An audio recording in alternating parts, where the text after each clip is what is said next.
ជំរាបសួរថ្ងៃនេះដែរខ្ញុំមកកែលំហាត់តនៅក្នុងវិញ្ញាសាបាត់ដល់2024នៅរមាំង24និយាយពីចំនួនកំផ្លេចអញ្ចឹងរមាំង24និយាយពីចំនួនកំផ្លេចនៅក្នុងនោះវាមាន15បន្ទុកអញ្ចឹងមកអានវិធីនឹងដោះស្រាយជាមួយខ្ញុំទាំងអស់គ្នានៅក្នុងសំណុំចំនួនកំផ្លេច C A ដោះស្រាយសមីការអញ្ចឹងនៅក្នុងនោះគេឲ្យសមីការ2សិតដក1បូក E កតាសិតបាស្មើដក1បូក 5E អញ្ចឹងបើយើងងាកកលេសខ្វាច់ទៅយើងអាចគណនាបានអត់កត់ជាអត់ទេព្រោះដោយសារយើងអត់ដឹងថាសិតនឹងស្មើប៉ុន្មានសិតបាស្មើប៉ុន្មានទេអញ្ចឹងដើម្បីដោះស្រាយយើងត្រូវការតាំងសិតនឹងស្មើទម្រង់ A បូក BE សិនឥឡូវយើងតាំងមួយគ្នាតាំងសិតស្មើ A បូក BE អញ្ចឹងនៅក្នុងការតាំងយើងអាចតាំងតាទម្រង់ពេជ្រកណ្ដិតទេទម្រង់ត្រៃកង់នេះយើងអាចតាំងសិតស្មើទោសបូក EC នេះណាអត់បានទេអញ្ចឹងយើងអាចតាំងតាមផ្លូវទម្រង់ពេជ្រកណ្ដិតទេអញ្ចឹងបើសិនយើងតាំងសិតស្មើ A បូក BE នោះសិតបាយើងស្មើប៉ុន្មានយើងគ្រាន់តែកំភ្លេចខ្លះពីសិតហ្នឹងមកបានសិតបាអញ្ចឹងយើងបានសិតបាស្មើ A ដក BE វិញអញ្ចឹងដល់ពេលដែលយើងបានសិតទៅនឹងសិតបាហើយយើងត្រូវយកសិតទៅនឹងសិតបាយើងចូលក្នុងសមីការរបស់យើងដើម្បីរក AB ពេលយើងរក AB ទៅយើងដឹងថាសិតស្មើប៉ុន្មានពេលយើងចូល AB ក្នុងហ្នឹងយើងឃើញសិតទេត្រូវអត់ឥឡូវយើងយកអាសិតហ្នឹងឲ្យសិតបាយើងចូលក្នុងសមីការរបស់យើងអញ្ចឹងពេលបានយើងបានពីសិតយើង A បូក BE ដក1បូក E សិតបាយើង A ដក BE ស្មើដក1បូក 5E អញ្ចឹងយើងគុណពលាបវាមកយើងបាន 2A បូក 2BE អានេះយើងដាក់សញ្ញាដកសិនដោយសារតែយើងចាំគុណពលាបពីសោពីនេះសិនបាន A ដក BE នេះបូក AE ដក BE ការ៉េស្មើនឹងដក1បូក 5E អញ្ចឹងយើងទូទាត់ក្នុងនេះសិនមកហើយអានេះដោយសារ E ការ៉េយើងស្មើដក1អញ្ចឹងចាំយកនេះជំនួសឲ្យដល់ហើយឥឡូវយើងទូទាត់នៅក្នុងនេះសិនអញ្ចឹងយើងសេដែរមក 2A បូក 2BE ដក A ដក BE បូក AE ចឹងដល់កន្លែងនេះដោយសារតែ E ការ៉េយើងស្មើដក1អញ្ចឹងដក1គុណនឹងដកនេះចេញបូកទៅអញ្ចឹងកន្លែងនេះយើងបានបូក B ស្មើដក1បូក 5E ឥឡូវយើងចាប់ផ្ដើមគុណពលាសញ្ញាដកនៅក្នុងកញ្ចក់នេះអញ្ចឹងយើងបាន 2A បូក 2BE នេះដកគុណនឹង A ដក A ដកបូក BE ដក AE ដក B ស្មើដក1បូក 5E អញ្ចឹងពេលយើងកលេសបានហើយយើងត្រូវការបដុំផ្នែកពិតផ្នែកជំមិតស្មើនឹងផ្នែកជំមិតពេលយើងកលេសហើយយើងត្រូវការបដុំផ្នែកពិតនិងផ្នែកពិតផ្នែកជំមិតនិងផ្នែកជំមិតដើម្បីផ្ទំរវាងកំផ្លេច2ស្មើគ្នាឲ្យផ្នែកពិតឥឡូវយើងត្រូវការបដុំផ្នែកពិតនិងផ្នែកពិតផ្នែកជំមិតនិងផ្នែកជំមិតដើម្បីយើងរក AB ឥឡូវយើងបដុំឥឡូវយើងមើល 2A និង A យើងអាចទូទាត់គ្នាបានអញ្ចឹង 2A ដក A ស្មើ A ដក B មកនេះមកហើយអានេះ 2BE និងបូក BE វាបានបូក 3BE អានេះបងដុំនេះបងទូទាត់នេះសិនvậy đấyឥឡូវយើងទៅទូទាត់មក 2A ដក A បាន A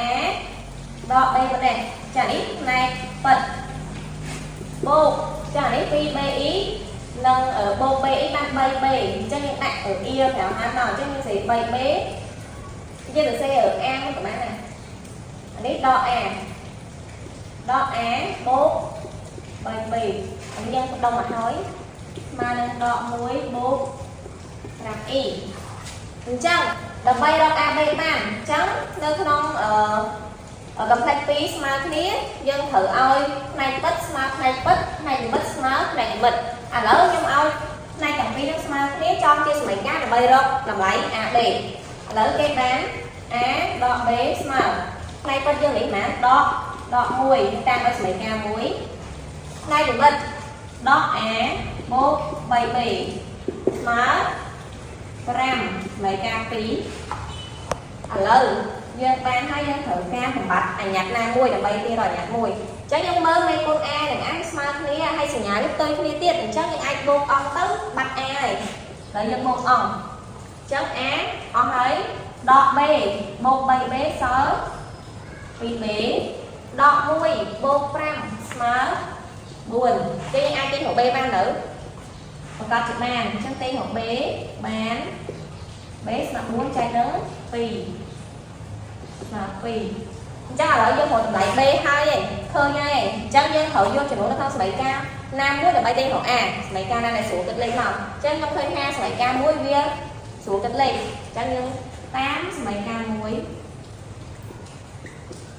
bàn A nhớ đỏ đỏ B nhớ hả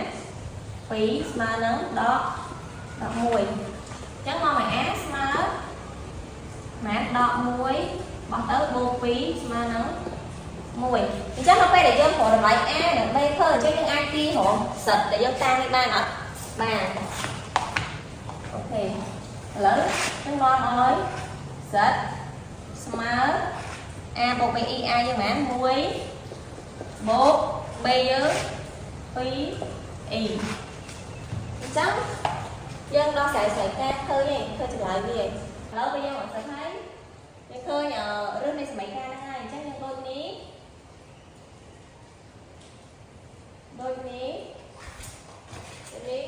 sạch mà nó muối bố y ở cho đây tốt từ kè kẹn này y phải cuốn đi qua một thấy rằng trong đồng bay kẹn này là bàn dân thở ca bồng lái giờ cho đừng muốn đi cho đừng muốn ý phải con buôn cá mà muối ý phải con buôn cá bột muối mà ý phải con buôn cá bột bí mà đỏ muối ý phải con buôn cá bột bấy mà đỏ ý chắc nó phải là cái ông ý phải con cái con thay khả năng này dân thở vô ăn phải con nó như từ trái là bay ma buồn ca chắc là bay ma buồn ca nó như thở trai đặc buồn và phải có những trai đặc buồn đó thì dơ mén ý phải con đi con mà thấy làm chắc nhất thôiอย่างน่ะở bia trôi thì tầm độ buôn ca bột muối buôn ca bột phi bột bay trong nào chắc là bay ban trong tầm độ mấy nhân thở cho bạn phải có nhiều trai đặc buồn bay phải tơi chia buôn ca bột mã trong nào trong khi cho thêm nhãn trai đặc buồn nhưng ban mã ban ý bài cuốn buôn côn nấm ram rồi cả muối bột đừng mùi chắc mới happy con thay kèm nó giờ mình lại ăn muốn con thèm hỏi của muối bột bằng muối chắc như mơ được ha họ đi cho tầm độ muối nè buôn ca bột muối và buôn ca bột pì chắc là muối nhưng bên ấy nhưng trai không phải đi chữ cá đấy chắc ý sẽ có buôn ca bột muối chắc do nhân tất ấy trở này dương phần dương cha cái nguồn đó hiện tại vô mòn chắc ý sẽ có buôn ca bột muối sao mà này sao đó y chắc mình lấy với bạn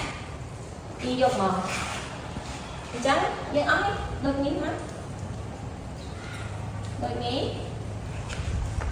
ý bài cuốn đi qua một thay prám mà nấn y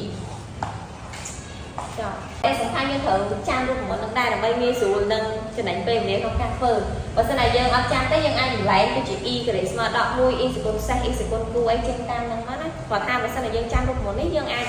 ở dân phơ lươn alo tông bi cái áo sạch muối mà đọ muốn sạch pi máu bay một y chắc cái áo kẹo này sạch muối bột sạch pi chắc cái áo máu sẽ áo dân còn vô sạch muối bột sạch pi nói là như ba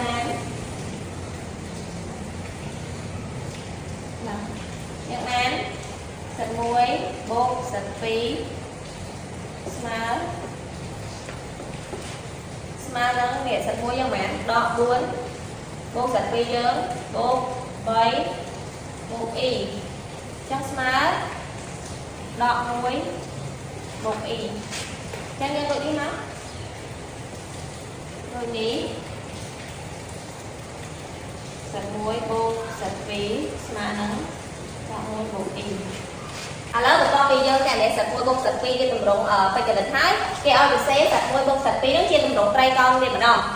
chắc dân miếng này dân kẹn này hai mình nó dân miếng sạch muối bột sạch phí mà nằm đọ muối bột y đọ muối bột nắng y chắc dân xe kia យើងចាប់រឹស2ជាកតាមកចាប់រឹស2ជាកតាបាន10 1លើរឹស2បូក2ឥឡូវយើងបាត់អានិកាភាពបែងយើងបានដករឹស2លើ2បូករឹស2លើ 2e ឥឡូវយើងដឹងអត់ថាទោសប្រមាណស៊ីនប្រមាណស្មើនឹងតម្លៃរឹស2លើ2ប្រកបជាទោស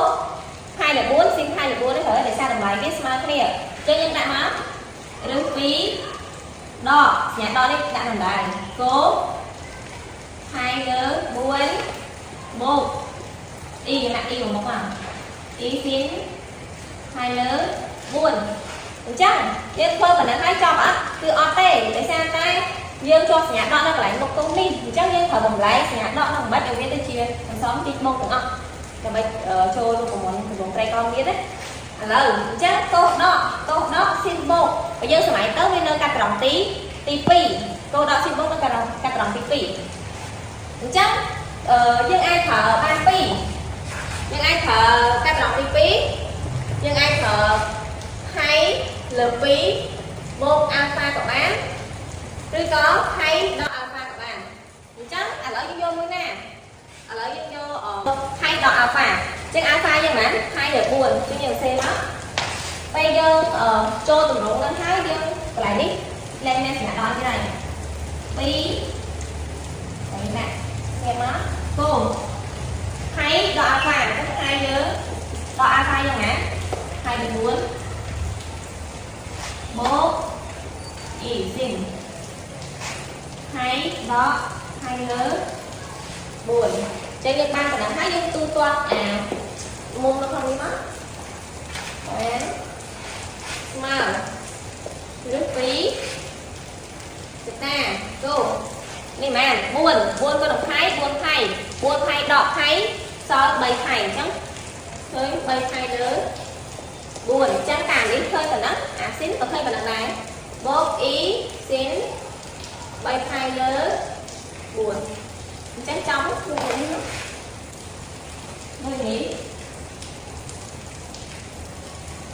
ស្រាប់1បូកស្រាប់2ទីតម្រងត្រៃកោណនេះគឺស្មើ